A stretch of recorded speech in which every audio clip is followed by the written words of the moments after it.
بسم اللہ الرحمن الرحیم۔ السلام علیکم ناظرین مکرم، محفل سطح کے پروگرام اقبالیات کے کورس کوڈ 303 کے ساتھ آپ کی خدمت میں حاضر ہیں۔ میں ہوں آپ کے ساتھ آپ کا میزبان ایاز اسلم۔ ناظرین مکرم، آج کے پروگرام میں ہم گفتگو کریں گے غزلیات اقبال کے حوالے سے۔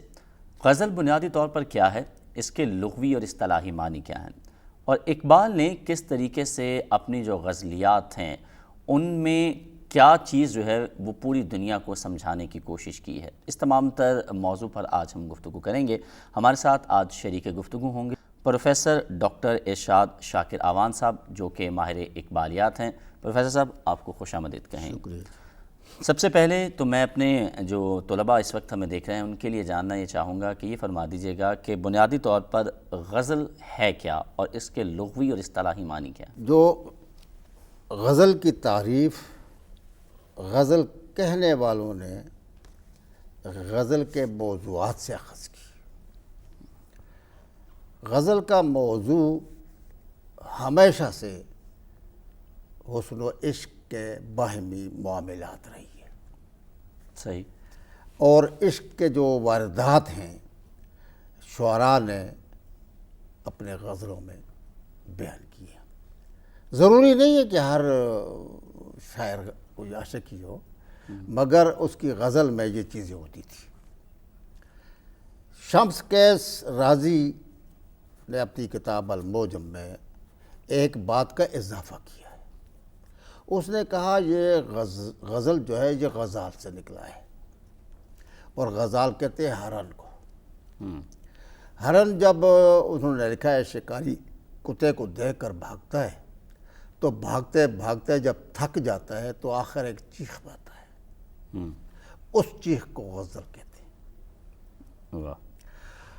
اس میں اضافہ کروں گا کہ وہ شکاری کتوں سے بھاگنے کی بجائے جب تیر کھا کر وہ بھاگتا ہے نا جی، تو اس تیر کے ساتھ ہی ایک آواز آتی ہے اس کی، خدا نے اس کو دی ہے، انتہائی پرسوز اور دردناک آواز ہوتی ہے، اس لیے اس کا نام غزل رکھا گیا، اس آواز کا۔ تو اب اس ہرن کا آپ خیال کریں، اپنے تخیل میں لائیں کہ اس کو کیفیت کیا ہوگی اس کے اس وقت۔ جو کیفیت اس کی ہے، ایک عاشق جو نامراد ہو یا بامراد ہو، یہ کیفیت اس ہرن پر آپ تسپان کریں، تطبیق کریں، مطابقت پیدا کریں، تو معلوم ہوگا کہ ضروری نہیں ہے کہ وہ عورتوں سے ہی محبت کی باتیں ہوں۔ لوگوں نے اس کو وحشی صنف کہا ہے کہ یہ محبت اور عشق اور عاشقی سے باہر کی اور بات برداشت ہی نہیں کر سکتی۔ لیکن جب ہم علامہ اقبال کی طرف آتے ہیں نا، تو پھر ہمیں وہ بات غلط نظر آتی ہے۔ علامہ اقبال نے ذاتی دکھ درد کو انسانیت کے حوالے کیا ہوا ہے۔ ان کی جو فکر ہے وہ عالمی سطح پر ہے۔ تو اس کا معنی یہ ہوا کہ انہوں نے غزل کے اندر وہ ساری چیزیں رکھی ہیں جو ایک غزال کے حوالے سے ہم نے سنی، لیکن وہ ایک شخص کے حوالے سے نہیں، وہ اپنی ذات کے حوالے سے نہیں، کسی ایک شخص کے حوالے سے نہیں، بلکہ وہ انسانیت کے حوالے سے ہے۔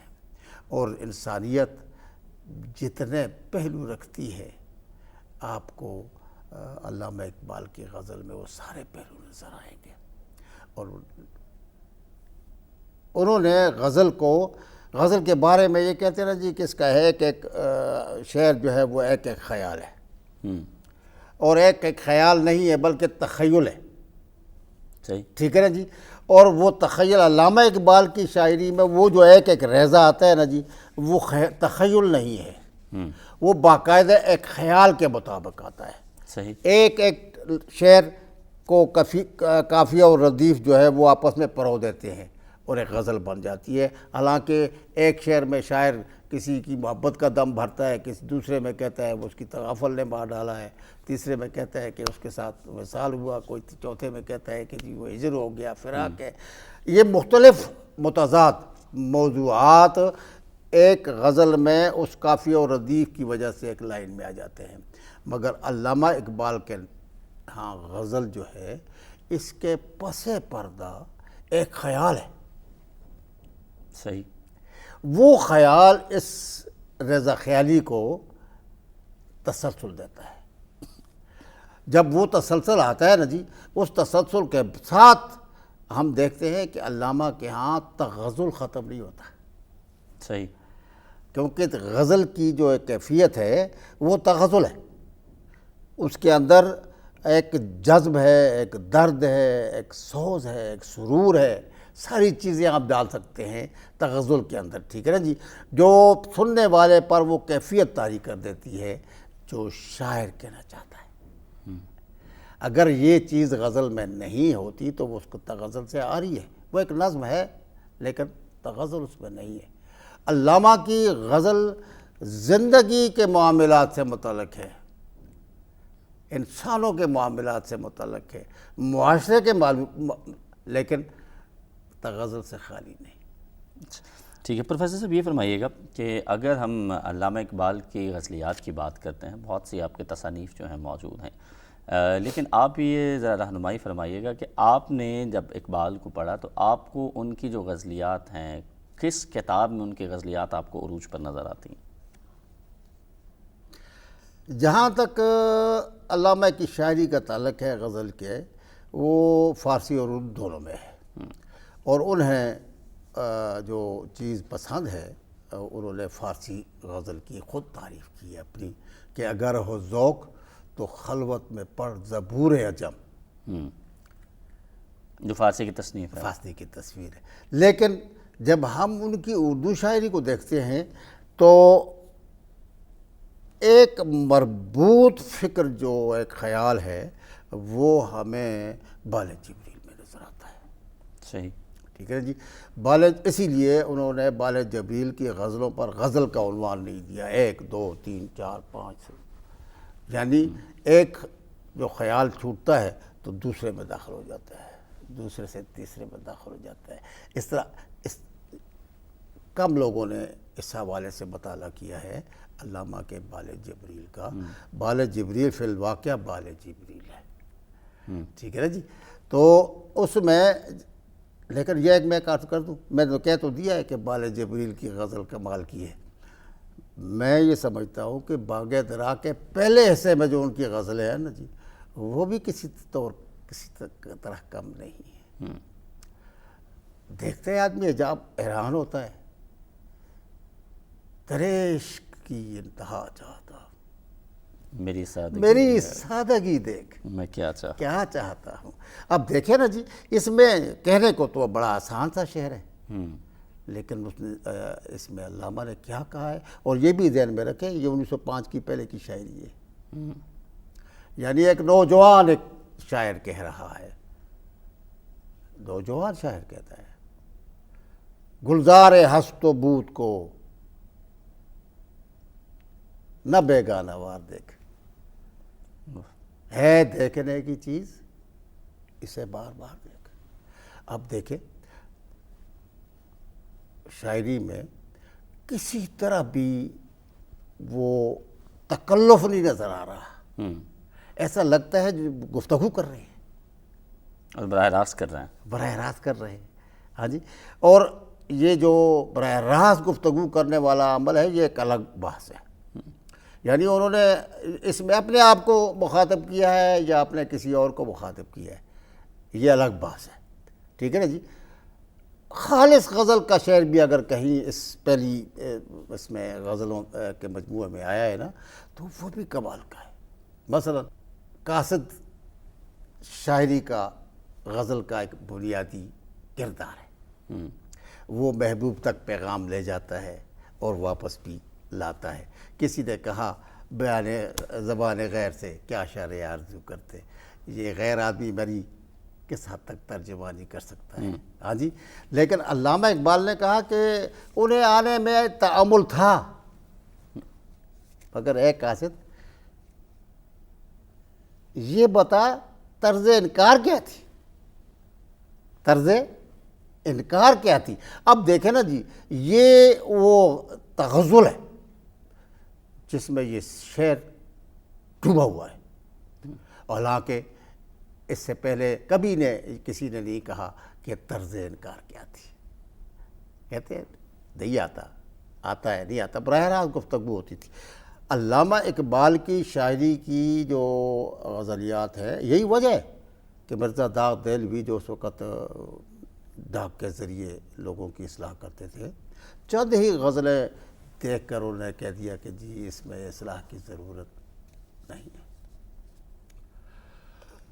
استاد کی نگاہ تھی، اس نے دیکھ لیا. اصل بات یہ تھی کہ داغ کے رنگ میں انہوں نے جو بات کہی وہ داغ کو بھی اپنی نہ لگی. اصل بات یہ ہے کہ داغ کو بھی وہ بات، اسی لیے تو وہ جب ساری زندگی اس بات پر فخر کیا کرتے تھے کہ اقبال بھی میری شاگردوں میں ہے، اقبال بھی میرے شاگرد. تو اقبال شاگردوں میں ہونے سے پر اگر مرزا داغ دہلوی جیسی شخصیت ناز کرتی ہے تو اس کی ابتدائی غزلوں کے حوالے سے اس کے پاس پہنچتی رہی نا. تو میں سمجھتا ہوں کہ وہ جو ابتدائی غزلیات ہیں جو نوبشکی کی غزلیات ہونی چاہیے، لیکن وہ نوبشکی کی غزلیات نظر ہی نہیں آتی. ان کی باقیات لوگوں نے مرتب کی ہیں، ان کے چھوڑے ہوئے کلام کو لوگوں نے مرتب کیا ہے، اس میں بھی جو باتیں ہیں بڑے مزے کی ہیں. اچھا، اس کے ساتھ ساتھ پروفیسر ڈاکٹر ارشاد شاکر صاحب یہ فرمائیے گا کہ اگر ہم بات کریں تو یہ کہا جاتا ہے کہ جو کلاسیکل غزل ہے، جو غزل کی روایت ہے، اس سے ایک طبقہ فکر کا خیال ہے کہ شاید اقبال نے انحراف کیا ہے. آپ کتنا متفق ہیں اس سے؟ میں سمجھتا ہوں کہ اگر شاعری کا مقصد کوئی ہے تو پھر اگر غزل میں وہ مقصد آ جائے تو اسے انحراف تو نہیں کہا جا سکتا. اسے انحراف نہیں کہا جا سکتا. روایت سے انحراف ہی کی وجہ تو ابراہیم حنیف ہے. حنیف کس کو کہتے ہیں؟ روایت سے انحراف. بہت خوب. اور وہ خود اقبال کہتا ہے کہ میں اس آگ میں ڈالا گیا ہوں مثل خلیل، کہ میں اس آگ میں ڈالا گیا ہوں مثل. تو انحراف اس معنوں میں نہیں ہے کہ انہوں نے غزل کو غزل نہیں رہنے دیا. انحراف ان معنوں میں ہے کہ ذاتی درد اور دکھ کس حد تک لوگوں کو راہ راست پر لے جا سکتے ہیں، یا ذاتی درد دکھ لوگوں کو کس حد تک کوئی ایک زندگی کی جو ہے وہ بام عروج تک لے جا سکتے ہیں، نہیں لے جا سکتے. تو انہوں نے زندگی کو زندگی کے نام پر لیا ہے. وہ کہتے ہیں جی میں نے ساری زندگی اپنے لیے دعا کبھی نہیں کی. اقبال پڑھتے ہیں کہ میں نے زندگی بھر اپنے لیے کبھی دعا نہیں کی اللہ تعالیٰ سے. میں جب دعا کرتا ہوں تو میں ساری امت کے لیے اور ساری انسانیت کے لیے دعا کرتا ہوں، تو اس میں خود بھی آ جاتا ہوں. اس میں تو اب کسی اجتماعیت، وہ کہتے ہیں نا، علامہ اقبال کہتے ہیں کہ جو اللہ تعالیٰ نے جو دین ہمیں دیا ہے مسلمانوں کو، جو آخری امت ہے، وہ دین اس حد تک اجتماعیت رکھتا ہے کہ یہاں روحانی تجلی ہے جس کو ہم نماز کہتے ہیں، اس میں بھی اجتماعیت ہے. وہ بھی تنہا نہیں، وہ بھی اکیلا نہیں. تو جب اکیلا نہیں ہے، تنہا نہیں ہے، اجتماعیت ہے، تو غزل میں اجتماعی مسائل پر بات کرنا بشرط ہے کہ تغزل کو نقصان نہ پہنچے. یہ انحراف نہیں. صحیح. یہ انحراف نہیں. غزل کی کہ دائرے اثر کو وسیع کرنا ہے. علامہ نے اس کے تغزل کو اور اس کے اندرونی سوز اور ساز کو وسعت دی ہے. وسعت دی ہے، اس کو انحراف نہیں کہا جا سکتا.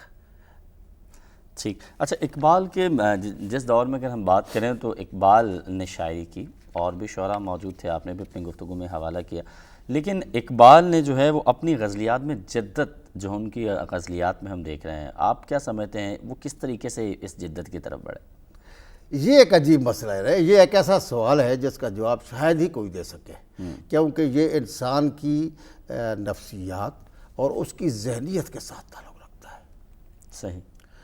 علامہ اقبال کو جو اللہ تبارک و تعالیٰ نے ماحول دیا تھا اور جو توارث دیا تھا، توارث اور ماحول دونوں مل کر انہوں نے اقبال کو بنایا ہے. صحیح. سمجھ گئے نا جی. اب توارث اور ماحول کا یہ حال ہے کہ وہ کشمیر کی سب سے زیادہ علم دوست شاخ سے تعلق رکھتے تھے کشمیریوں کی. صحیح. ٹھیک ہے. اس کے بعد ان کے گھر میں محی الدین ابن عربی جو شیخ اکبر ہے صوفیاء کے، ان کی کتاب فصوص الحکم پر بحثیں ہوتی تھی. صحیح. ٹھیک ہے. باپ عجیب و غریب ان پڑھ فلسفی تھا. بیٹے کو کہتا ہے کیا پڑھ رہے تھے؟ عجیب میں تلاوت کر رہا تھا. بیٹے قرآن کو اس طرح پڑھو جیسے تم پر اتر رہا ہے. سبحان اللہ. اب یہ باتیں ہمارے ہاں کی تربیت میں کہاں رہی ہیں؟ نہیں ہے. یہ اللہ نے ان کو ایک خود ہی کچھ کسی مقصد کے لیے اللہ نے پیدا کیا تھا گویا. ٹھیک ہے نا جی. پھر آگے استاد بھی ملا تو مولوی میر حسن جیسا، وہ اپنے شاگردوں میں ذوق علمی اس طرح بھر دیتے تھے جس طرح کوئی مشق میں پانی بھر دیتا ہے. ٹھیک ہے نا جی. پھر آگے گئے، لاہور گئے تو وہاں استاد آرنلڈ جیسے لوگ مل گئے. یعنی ماحول بنتا چلا گیا. صحیح. ماحول بنتا چلا گیا اور تبارک ساتھ ساتھ رہا. علامہ اقبال کا علمی مبلغ کا یہ عالم ہے کہ جو ان کے شارحین ہیں وہ کہتے ہیں کہ اکثر اوقات ایسی ترکیبیں اور ایسی اصطلاحیں علامہ کے کلام میں نظر آتی ہیں کہ بعض اوقات ہم یہ سمجھتے ہیں کہ اپنی فکر کے مطابق انہوں نے یہ اصطلاح گھڑ لی ہے اپنی طرف سے. صحیح. لیکن ہوتا ایسا ہے کہ جب ہم تلاش کرتے ہیں تو وہ کسی نہ کسی جگہ نہ صرف یہ کہ وہ اصطلاح انہی معنوں میں ملتی ہے جن معنوں میں علامہ نے، بلکہ اس کے لیے سندیں بھی ملتی ہیں کہ فلاں شاعر نے یہ کہا، فلاں. حیرت ہوتی ہے کہ یہ کیسے ان تک کوئی وہ شاعری بھی ان پر اترتی تھی. بات تو یہ ہے نا جی. اصل بات یہ ہے کہ جب آپ نے کوئی کام کرنا ہے تو اس کا کام کے لیے آپ کے پاس سارے اوزار ہونے چاہیے. صحیح. زبان سب سے بڑا زیور. بے شک. ٹھیک ہے نا جی. اور اس کو انہوں نے اس طرح برتا ہے کہ آدمی بڑا حیران ہوتا ہے. اس کی بنیادی جو شاعری ہے اس میں بھی آپ دیکھیں فارسی ترکیبیں موجود ہیں اور وہ آخر میں بھی ہے. بالکل. جہاں کہیں بالکل سادہ غزل کہی ہے اس میں انہوں نے غالب کی طرح تاثیر ایسی بھری ہے کہ چنگاریاں ہی چنگاریاں ہے. ہاں جی. وہ کہتے ہیں نا کہ عطائے شعلہ شرر کے سوا کچھ اور نہیں. میں شعلہ ہوں، سمجھیں. شعلہ جو ہے وہ کسی کو کچھ دینا چاہے تو چنگاریاں ہی دیتا ہے، جلا کر رکھ دیتا ہے اس کو. میں نے بھی چنگاریاں تقسیم کی ہیں. ٹھیک ہے نا جی. اور چنگاری اس نے صرف نظم میں نہیں بھری. نظم میں تو ایک پہلے تو باقاعدہ ایک فریم بنتی ہے، اس میں کوئی تصویر لکھتی ہے نا، جس طرح سے مثلا صدیق کی ہے یا بلال کی ہے یا کسی اور کی ہے. وہ ایک فریم ہے. باقی اشعار ایک فریم ہے. جو کام کی چیز ہے وہ درمیان میں آتی ہے، آخر میں آتی ہے، اور آدمی کو سمجھ آتی ہے کہ یہ اتنی بات اس نے کیوں کی تھی. صحیح. ٹھیک ہے جی. تو علامہ نے اپنی جو فکر ہے اس کو شاعری پر حاوی ہونے نہیں دیا، شاعری کو اپنے فکر کے تابع کیا ہے. اچھا، آخر میں شاکر صاحب یہ فرمائیے گا کہ اس وقت جو مسلمانوں کے حالات تھے، کیا اقبال کی غزلیات میں آپ کو اس کا اثر نظر آتا ہے کہ اس وقت جو سچویشن درپیش تھی مسلمانوں کو یا خطہ جس صورتحال سے دوچار تھا؟ علامہ کی ہر غزل میں وہی موضوعات ہیں. چلے میں آپ کو 2-3 شعر سناتا ہوں، اور بالکل بنیادی. اب دیکھیں نا، کھولی ہیں ذوق دید نے آنکھیں تیری اگر، ہر راہ گزر میں نقش کفے پائے یار دیکھ. اب دیکھیں نا جی، یہ کائنات دیکھنے کی چیز ہے. اس کو صرف دیکھنا، ایسے بار بار دیکھ تاکہ تجھے کچھ حاصل ہو. قرآن بھی کہتا ہے انفس و آفاق میں غور کرو. صحیح. سمجھ گیا جی. اور یہ جو جس مسئلے کا آپ نے ذکر فرمایا کہ ہندوستان کو کئی مسائل درپیش تھے ان کے زمانے میں، تو وہ یہ مسائل عمرانی تھے. اب عمرانیات کے سارے ماہرین یہ کہتے ہیں کہ جب تک فطرت پر غور آپ نہیں کریں گے، کیونکہ انسانی فطرت کو بدلنا ہے عمرانی مسائل میں. جماعت ہے، رنگا رنگ کے لوگ ہیں، ہاں جی، رنگا رنگی قومیتیں ہیں، رنگا رنگ کی زبانیں ہیں، رنگا رنگ کے علاقے اور مٹھیاں ہیں، ٹھیک ہے نا جی. آپ ان میں اتحاد لانا چاہتے ہیں تو فطرت انسانی کو بدلنا ہے، صحیح. بدلنا ہے نا، تو بالکل. فطرت پہ غور کرو. تو ہم دیکھتے ہیں شروع میں جو ان کی ساری شاعری ہے وہ فطرت پر غور کی شاعری ہے، فطرت پہ غور کر رہے ہیں. اور یہ نہیں ہے کہ وہ ان کو فطرت پسندی کا جس طرح لوگوں نے لکھا ہے، میں سمجھتا ہوں، میں نے 2-3 کتابیں اس پر لکھی ہوئی ہے چھوٹی چھوٹی، یہ فطرت پسندی کا دور نہیں ہے، فطرت میں عمرانی مسئلے کا حل تلاش کرنا ہے. صحیح. فطرت میں فطری مناظر ہے نا، دیکھیں نا، ہمالہ ہے تو اس کو کہا کہ یہ نظم ہے ہمالہ بانگ درا کی پہلی نظم ہے، ٹھیک ہے نا جی، اور یہ کسی مشاعری کے لیے لکھی گئی. بہت سے لوگوں نے اس پر حوالہ پر نظمیں لکھی ہیں، ٹھیک ہے جی. ایک احمد حسین خان ہوا کرتے تھے جو انجمن کے سیکرٹری تھے، انہوں نے بھی ہمارا نظم لکھی اور وہ موجود ہے. اس طرح اور لوگوں نے وہ نظمیں پڑھ کر آدمی کو احساس ہوتا ہے کہ ایک تخیل ہے، اس میں جو آ گیا، مقصد صرف نظارہ ہے، منظر کشی ہے، ٹھیک ہے جی. اقبال کی نظم ہے مالا کو پڑھتے ہیں اس صورت میں جو چھپی تھی پہلی بار، یا ان کی بیاض میں ملتی ہے، یا آج بانگ درا میں موجود ہے، ہم اس میں کوئی تفاوت نہیں دیتے، کوئی فرق نہیں ہے، سوائے اس کے کوئی حشو و زوائد ہے، کچھ چیزیں زیادہ ہیں وہ انہوں نے نکال دی، ٹھیک ہے جی. اور وہ ایک نظام ہے، فطرت کا ایک نظام ہے. یہ کہنا بڑا آسان ہے کہ اس نے ہمالہ لکھ کر یہ کیا اور وہ کیا، جس طرح ہمارے بزرگوں نے لکھا ہے نا، ایسا نہیں ہے. ہمالہ ایک زبردست قسم کی نظم ہے. صحیح. اور کیا ہے؟ وہ نظام ہے. پہلے ہمالہ کو کہتا ہے کہ جی تیری عمر رفتہ کی ایک آن ہے دیکھوان. تو گویا فطرت کا جو تخلیقی عمل ہے یہاں سے شروع ہوتا ہے نا، اس میں زندگی سوئی ہوئی ہے.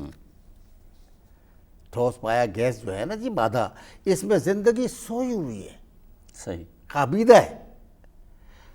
نباتات میں تھوڑی بہت جاگتی ہے، بڑھتے پھولتے ہیں، ہے نا جی، لیکن جگہ سے ہل نہیں سکتے. پھر آگے حیوانات آتے ہیں، وہ جگہ سے بھی ہلتے ہیں، ٹھیک ہوگی بات. صحیح. آگے انسان آتا ہے، وہ باقاعدہ ارادے سے اور باقاعدہ مقصد کے تحت ہلتا چلتا ہے. یہ زندگی کا ارتقاء ہے. جب تک آپ کو وہ جمود والی زندگی پر غور کرنے کی فرصت نہیں ملتی اور اس سے کوئی معالی اخذ نہیں کر سکتے تو آپ اس عمرانی مسئلے کو حل نہیں کر سکتے. صحیح. آپ کی غزل میں بھی یہ باتیں موجود ہیں. صحیح. آخری سوال آپ سے کرنا چاہوں گا، یہ فرما دیجیے گا کہ باقی جو شعراء ہیں اگر ہم ان کو پڑھیں تو ہم دیکھتے ہیں کہ وقت کے ساتھ ان کے خیالات میں ہمیں تبدیلی رونما ہوتی ہوئی نظر آتی ہے. آغاز ان کا دیکھیں، پھر ان کا درمیان دیکھیں، پھر اختتام دیکھیں. کیا اقبال کی غزلیات میں بھی کچھ ایسا ہے؟ یہی میں نے ابھی تو عرض کیا کہ جب پہلی نظم یہ کہتی ہے کہ یہ مسئلے کا حل ہے. مسئلے کا حل کیا ہے جی؟ دامن موج ہوا چشمہ دامن کے لیے رومال ہے، وہ تبخیر ہوتی ہے، بخارات اٹھا کر اٹھتی ہے، ابر کا گھوڑا بنتا ہے، ابر کے گھوڑے کو پہاڑ جو ہے وہ دیتا ہے پوڑا برق کا، اور وہ تیز دوڑتا ہے اور پھر بارش ہوتی ہے. ہمالیہ کی خوش منظری اسی سے کہا ہے میں نے جی بالکل ٹھیک. ہر عنصر دوسرے کا معاون ہے، ہر عنصر دوسرے کا معاون. لیکن ایسا نہیں کہ ہوا پانی بن جائے یا پانی ہوا بن جائے. ہوا اپنی جگہ ہوا، پانی اپنی جگہ پانی، ابر اپنی، ٹھیک ہے نا جی، برق اپنی جگہ برق. یہ ایک نظام ہے. سوچا کیا اس فطرت کے نظام کو عالم انسانی میں بھی نافذ کیا جا سکتا ہے؟ تو اس نے کہا ایک جلوہ تھا کلیم تو سینا کے لیے، تو تجلی ہے سراپا چشم بینا کے لیے. گویا قومیت کی جو تشکیل ہے نا جی، یہ سلسلہ انبیاء میں آپ توجہ فرمائیں، قرآنی تاریخ کو دیکھیں تو تشکیل قومی جو ہے یہ حضرت موسیٰ علیہ السلام نے فرمائی. کلیم طور سینا، یہ انہوں نے، ایک طرف فرعون ہے، اس کے طبقاتی معاشرہ ہے، ٹھیک ہے نا جی. دوسری طرف موسیٰ علیہ السلام کو حکم دیا جاتا ہے اقیم الصلاۃ علی ذکری، تم یہ معاشرہ ایسا قائم کرو جس میں میرا نام ہو، رب العالیٰ کوئی فرعون نہ ہو، رب الناس ہو. ٹھیک ہے، آپس میں متحد، کوئی طبقاتیت نہ ہو. اور لے جاتے ہیں انعام کس پر ہو رہا ہے؟ جو سب سے آخر میں ہے، جو بے اختیار ہے، کچرے ہوئے لوگ ہیں، مستضعفین ہیں. ٹھیک ہے نا جی. ان کو لے جا کر وادی سینا میں ایک خیمہ اجتماع میں کیا. واہ. ہاں جی، ایک خیمہ اجتماع میں لے آئے. یہ تشکیل قومی ہے. اس تشکیل قومی صرف ایک قوم کے لیے تھی جو حضرت یعقوب کی اولاد تھی. واہ. یہی بات ہے نا. بے شک. محمد مصطفیٰ صلی اللہ علیہ وسلم نے اللہ علیہ وادی فاران سے جو آواز توحید کی بلند کی وہ للناس تھی. بہت بہت شکریہ پروفیسر ڈاکٹر ارشاد شاکر اعوان صاحب، ماہر اقبالیات، آپ ہمارے ساتھ اسٹوڈیوز میں موجود رہے. ناظرین مکرم، اسی کے ساتھ ہمارا آج کا پروگرام اپنے اختتام کو پہنچتا ہے. ایف اے سطح کے پروگرام اقبالیات کورس کوڈ 303 کے حوالے سے آج آپ ہمارا یہ پروگرام ملاحظہ فرما رہے تھے، جس کا موضوع تھا غزلیات اقبال. ہم امید کرتے ہیں کہ ہمارے جو طلباء ہمارا یہ پروگرام دیکھ رہے ہیں وہ یقینی طور پر ان کے بہت سے سوالوں کے جو جوابات ہیں وہ ارشاد شاکر صاحب نے جس طریقے سے سیر حاصل گفتگو کی وہ ان کو مل چکے ہوں گے، اور آپ ضرور آج کے اس پروگرام سے مستفید ہوں گے. اپنے میزبان ایاز اسلم کو اجازت دیجیے. اللہ نگہبان.